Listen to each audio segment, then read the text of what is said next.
If you'd like to see more of our videos, please subscribe to our channel on YouTube or follow us here on Instagram. Good morning, traders. Welcome to today's market review. This is Fred Razak at CMtrading. Today is December 6, 2019, and today is Friday morning. So looking at the major economic events of the day, we're starting out all day today. OPEC meetings happening again today. Oil remains very choppy. We'll take a look at that in just a moment. And then later in the day, most important number of the month, the non-farm payroll, which is the last of the year coming out of the United States. And that's going to be at 3:30 South African time. You do want to know what's coming out. And then simultaneously out of Canada, we have an employment change number coming out. Now looking at the markets, we're watching the currencies. British pound leads the way versus the USD. Gaining higher against the USD, USD getting weaker, and Euro playing catch up. And it continues to gain ground. We'll take a look at that in just a second. Looking at the Dow Jones, remaining afloat, but no rally yet. Maybe we'll get that today from the non-farm payroll. We're going to take a look at that. And looking at the commodities, gold pretty much unchanged. Well, oil, like I mentioned, remains very choppy. Lastly, looking at the stocks, JP Morgan trading to all-time new highs yesterday. As the market rebounds yesterday, not trading at all-time highs. Dow Jones trading at 27,600-ish level. And JP Morgan hitting 133, which is an all-time new high. And Google getting on the upside as well with some momentum. So some of the stocks are still very strong. So I do expect the Dow Jones to play catch-up at a certain point. But let's take a look at the markets and see what we can expect from today's trading. So we're jumping here into the Euro USD at a 4-hour chart. You can see we were very buoyant. What was previous resistance and subsequent support, and this 110.79-ish level is that point. We hit that point yesterday and we bounced right off of it.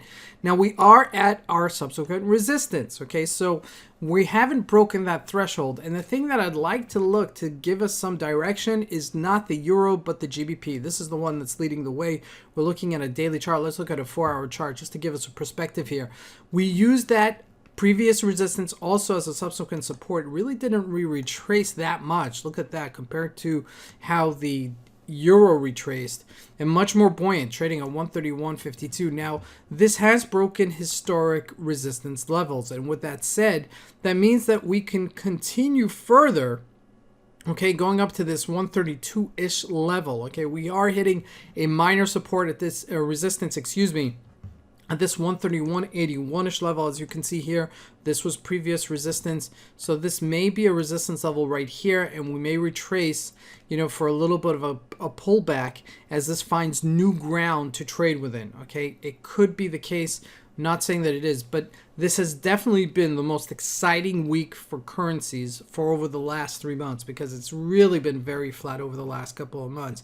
Now looking at commodities, gold pretty much remaining unchanged, 1473, just tapering off, while oil remains very choppy here at $56 a barrel. Okay, not much of a change there. Now jumping into the Dow Jones, this is what I'm taking a look at. We retraced the other day back to our previous resistance. Okay, this was this area that was previous resistance, and this was subsequent support. Okay, so that was a beautiful move. Now we're trading above our moving averages, and it does look like it wants to gain some momentum on the upside. Now I think that it's waiting for that confirmation from the non-farm payroll. However, when we look at the stocks, like I mentioned before, they remain very strong. If you look at JP Morgan, a 30-minute chart, this has really been on its all-time highs. I mean, this is weekly all-time highs. Okay, it's on its dead highs and continuing to break higher, while the market even retraced. So ultimately, this could even go to $150 if the Dow Jones continues to rally upwards. Okay, for sure. If we look at Google, we saw some rebounding there as well. 1322. When we look at some of the other stocks, we don't see the same umph. We don't see the same vitality. Looking at Microsoft, you can see we bounced, but we didn't bounce closer to our all-time highs. If we look at Intel, it's actually a disaster. No bouncing whatsoever. Okay, so this remains weak, while the JP Morgan, the Google, the Microsoft-ish is, I would say, neutral. So there should be like a tally of all the stocks that you have in front of you, characterizing them as strong, neutral, and weak. And looking at these three stocks, I would say JP Morgan and Google are strong, while Microsoft and Intel, Microsoft really being neutral, while Intel remains weak. So if the market does sell off, I'd be looking to short selling the Intel. And if the market does rally, I'd be looking to buy JP Morgan. Okay, so just be aware of that as that happens today.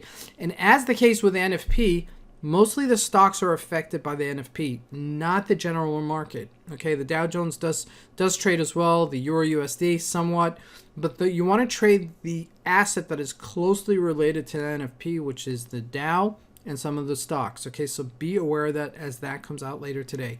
This is Fred Razak. I want to wish everybody a great trading day and a beautiful weekend. Thank you all.